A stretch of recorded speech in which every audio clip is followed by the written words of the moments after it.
ल आज म कक्षा 9 का भाइ बहिनीहरूलाई नेपाली विषयको पाठ 3 अन्तर्गत यात्रा सुरु गरौँ कविता पढाउँदैछु। यात्रा सुरु गरौँ कविताका कवि दुबसु छेत्री हुन्। प्रस्तुत कवितामा नेपालको नवनिर्माणका लागि नयाँ नयाँ सिर्जना गर्दै आर्थिक उन्नति गर्दै एउटा नयाँ गोरेटोमा लाग्न, नयाँ बाटोमा सबै नेपालीहरूलाई लाग्नका लागि कविले आह्वान गरेका छन्। यसरी कवितामा के भनिएको छ भने अहिलेको समय हाम्रो लागि ज्यादै उपयुक्त समय छ। अँध्यारो गइसक्यो,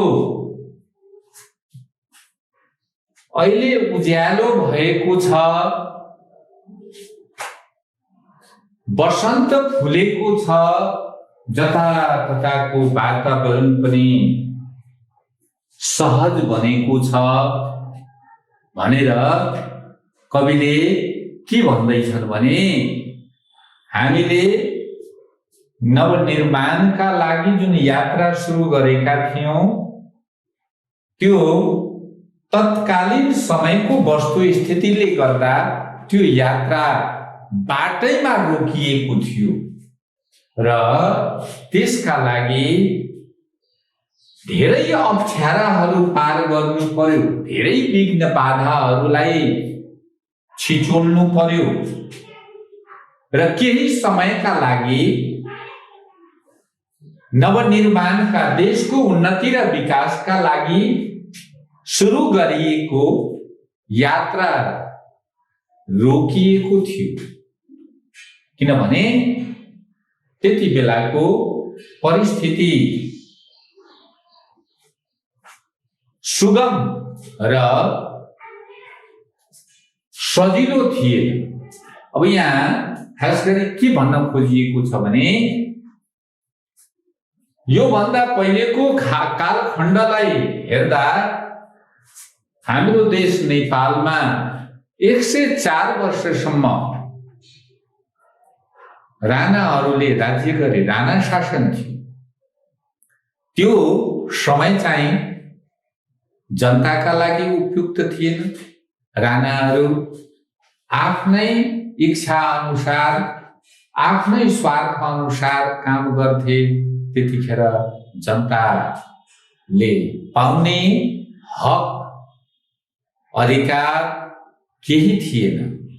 त्यो हाम्रो लागि, सर्वसाधारण जनताको लागि एउटा अँध्यारो युग थियो, अँध्यारो समय थियो। त्यसपछि राणा शासनको अन्त्य भइसकेपछि 30 वर्षसम्म पञ्चायती व्यवस्था रह्यो। त्यस व्यवस्था अन्तर्गत पनि कुनै व्यक्ति विशेषकै इच्छा अनुसार चाहिँ देशको शासन व्यवस्था चल्यो। त्यसमा पनि जनताहरूको अधिकार खुसीको थियो। जनताले चाहेर पनि कुनै पनि काम गर्न सक्दैनथे। कहीँ कसैले जो चाहिँ समाज सुधारक व्यक्तिहरू छन् उनीहरूले कुनै कुरो गर्न खोजे तापनि तत्कालीन शासक वर्गले चाहिँ उनीहरूको कुरा सुनिदिँदैनथे, जसले गर्दा यात्रा रोकियो। त्यसपछि पञ्चायत शासनपछि देशमा प्रजातन्त्र आयो। प्रजातन्त्र आइसकेपछि प्रजाहरूले चाहिँ आफ्ना हक र अधिकार प्राप्त गरे। अवस्था सहज बन्यो। जनताले लेख्ने, बोल्ने अधिकार प्राप्त गरे। अहिलेको समयमा त के छ भने लोकतन्त्र गणतन्त्र आइसकेको छ। अहिले जनताको सरकार छ। अहिले त बसन्त खिलेको छ, जताततै उज्यालो छ। अब यस्तो अवस्थामा हामी जनताले आफ्नो गाउँ ठाउँ, आफ्नो अधिकार आदिको हामी चाहिँ प्रयोजन गर्न सक्छौं। हामीले चाहेका कुरा मिलेर चाहिँ हामी गर्न सक्छौं। त्यसैले जुन हामीलाई त्यो विकट परिस्थितिमा, त्यो अँध्यारो कालखण्डमा सुरु गरेका कामहरू जुन रोकिएका थिए, ती कामहरूलाई अहिले यो प्रजातन्त्र आइसकेपछि, अहिलेको यो जुन सुगम अवस्था आइसकेपछि हामीले चाहिँ जहाँ जहाँ जुन जुन काम रोकेका थियौं, अब त्यहीबाट चाहिँ हामीले नयाँ कामको थालनी गर्नु पर्छ। हामीले आफ्नो यात्रा त्यहीबाट सुरु गर्नुपर्छ भनेर चाहिँ कवि दुवसु छेत्री चाहिँ हामी सबै नेपाली जनताहरूलाई आह्वान गर्छन्। हामी सबैलाई चाहिँ यस कार्यका लागि अग्रसर हुन सबैलाई चाहिँ घचघचाइरहेका छन्। त यसरी हामीले यात्रा सुरु गर्ने क्रममा के कस्ता यात्राहरू सुरु गर्ने त भनेर भन्दा सबभन्दा पहिले सह अस्तित्वको यात्रा हामीले सुरु गर्नुपर्छ। सह अस्तित्व भनेको हामी परस्परमा कसैसँग मतभेद नगरी सबैको सहयोग लिएर आफ्नो देशको उन्नति र विकासका लागि हामी एकजुट भएर होस्टेमा हैसो गर्दै, हातेमालो गर्दै देश निर्माणका लागि हामी चाहिँ अग्रसर हुनुपर्छ भनेर चाहिँ कवि भन्छन्। त्यसलाई चाहिँ कवि के भन्दैछन् भने सहमतिको यात्रा हामीले सुरु गर्नुपर्छ। सहमति भन्ने बित्तिकै कुनै पनि देशलाई भलो हुने काम छ, जनतालाई भलो हुने काम छ, कुनै चाहिँ सबैको हितकारी सार्वजनिक काम छ, त्यसमा बाधा विरोध हामीले गर्नु हुँदैन। कुनै व्यक्ति विशेषको स्वार्थलाई मात्र मध्यनजर नगरी सर्वहितका लागि सबैको हित र सबैको भलाइ हुने यदि काम छ भने त्यस कामका लागि हामीले सहमति जुटाउनु पर्छ। सबैले होमा हो मिलाउनु पर्छ। सबैले त्यस कार्यका लागि सकारात्मक धारणा अभिव्यक्त गर्नुपर्छ र सहमतिका साथ हामीले चाहिँ यात्रा सुरु गर्नुपर्छ। त्यस्तै यात्रा सुरु गरौँ कवितामा अर्को कुरा के भनिएको छ भने स्वावलम्बनको यात्रा हामीले सुरु गर्नुपर्छ। स्वावलम्बन भनेको सकभर हामी आफैमा निर्भर हुने काम गर्नुपर्छ। जसरी अब उद्योग कल कारखाना अथवा हाम्रो देश नेपाल कृषि प्रधान देश हो। यहाँ आधुनिक कृषि कार्यलाई आरम्भ गरेर हामीले आफ्नो खुट्टामा आफै टेक्ने, आफै उभिने यस्ता काम गर्नुपर्छ। हामीले अरूको भरमा बस्ने, परनिर्भर भएर बाँच्नु हुँदैन र स्वावलम्बी बन्नका लागि हामीसँग जे छ त्यसैमा मेहनत, परिश्रम र लगनका साथ हामीले काम गर्दै जानुपर्छ र आफ्नो घर आफै पर्नुपर्छ भन्ने कुरा पनि यहाँ कवि भन्छन्। यसरी यात्रा सुरु गर्ने क्रममै चाहिँ सहिष्णुताको यात्रा। सहिष्णुता भनेको हामी नेपालीहरू भिन्न जाति, संस्कृति, धर्मका व्यक्तिहरू छौं। हामीले एक धर्मावलम्बीले अर्को धर्मावलम्बीलाई कहिले पनि होच्याउनु गिज्याउनु हुँदैन। हामी धार्मिक सहिष्णुता हामीले राख्नुपर्छ, सांस्कृतिक सहिष्णुता हामीले राख्नुपर्छ।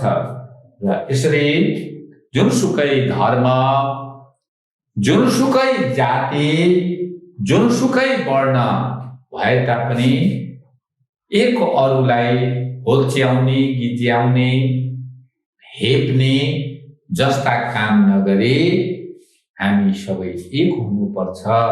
र यसरी नै चाहिँ हामी सहिष्णुताको यात्रा सुरु गर्न सक्छौँ। त्यस्तै सहकार्यको यात्रा सुरु गर्न पनि कविले आह्वान गरेका छन्। सहकार्य भनेको हामी सबै जुटेर एक भई एक ढिको भएर हामीले चाहिँ सार्वजनिक कामका लागि, देशको उन्नति र विकासका लागि हामीले सबै सँगसँगै मिलेर हामीले चाहिँ सहकार्यको यात्रा सुरु गर्नुपर्छ। त्यस्तै नवनिर्माणको यात्रा सुरु गर्न पनि चाहिँ कविले आह्वान गरेका छन्। नवनिर्माण भन्ने बित्तिकै यो 21औं शताब्दी हो, यो ज्ञान र विज्ञानको युग हो। हाम्रा छिमेकी राष्ट्रहरू ज्ञान र विज्ञानका क्षेत्रमा धेरै अगाडि बढिसके। त्यसैले हामी उनीहरूकै सरह उनीहरूलाई पछ्याउँदै हामीले पनि चाहिँ नयाँ नयाँ निर्माण कार्यहरू गर्नका लागि हामी सबै एक ढिक्का भई देशको उन्नति र विकास गर्न लाग्नुपर्छ। त्यस्तै सहधर्मको यात्रा, सहधर्म भनेको सबै धर्मलाई समान रूपले महत्त्व दिने, धर्मको नाममा हामीले चाहिँ कसैलाई हिंसा गर्ने, मारपिट गर्ने, झै झगडा गर्ने जस्ता काम कदापि पनि नगरी हामी सबै धर्मलाई समान महत्त्व दिएर हामीले देशमा शान्ति, यमन चयन राखेर नवनिर्माण कार्यमा चाहिँ अगाडि बढ्नुपर्छ भन्ने कुरा पनि चाहिँ यहाँ कवि भन्छन्। त्यस्तै सगरमाथा शिखरको यात्रा भनेर चाहिँ यहाँ कविले के भन्न खोजेका छन् भने सगरमाथा विश्वको सबैभन्दा उच्च शिखर हो। हाम्रो देश नेपाल सानै भए तापनि हाम्रो देश नेपाल भौगोलिक क्षेत्रफलको आधारमा सानै भए तापनि यो देशमा विश्वको सर्वोच्च शिखर सगरमाथा छ। यो सगरमाथाको नामले पनि नेपाल परिचित रहेको छ। त्यसैले के भनिन्छ भने नेपाल बिना सगरमाथा र सगरमाथा बिना नेपालको कुनै अर्थ छैन। त यसरी हाम्रो देश नेपाल सानै देश भए तापनि यो सगरमाथाको देश भनेर चिनिएको छ। जस्तो विश्वमा सबैभन्दा उच्च सगरमाथा रहेको छ, तदनुरूप हामीले पनि हाम्रो देशको उन्नति र विकासका लागि, हाम्रो देशको समृद्धिका लागि हामीले सगरमाथा जस्तै उच्च हुनुपर्छ भनेर चाहिँ कवि भन्छन्। त यसरी यात्रा सुरु गरौँ। कवितामा कविले चाहिँ यी यस्तै प्रकारका यात्राहरू हामीले सुरु गरेको खण्डमा हामी आफ्नो देशको उन्नति र प्रगति गर्न सक्छौँ, जनताको कल्याण गर्न सकिन्छ र यो देशको उन्नति र प्रगतिलाई कसैले पनि रोक्न र छेक्न सक्दैन भनेर चाहिँ कविले भनेका छन्। अब म यसपछि यस पाठसँग सम्बन्धित भाइ बहिनीहरूलाई केही प्रश्न दिन्छु। ल भाइ बहिनी, अब यी प्रश्नहरू चाहिँ सबैले गर्ने। प्रश्न नम्बर 1 मा छ, नयाँ यात्रा सुरु गर्न कविले किन आह्वान गरेका छन्? त्यस्तै प्रश्न नम्बर 2 मा रहेको छ, सहिष्णुताको यात्रा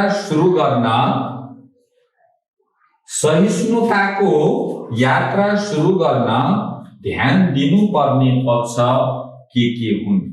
त यी चाहिँ प्रश्नहरू हुन्। यी प्रश्नहरू भाइ बहिनी गरेर ल्याउने। अर्को दिन पुनः म अर्को पाठ लिएर भाइ बहिनीहरू समक्ष उपस्थित हुनेछु। आजलाई यति नै। धन्यवाद।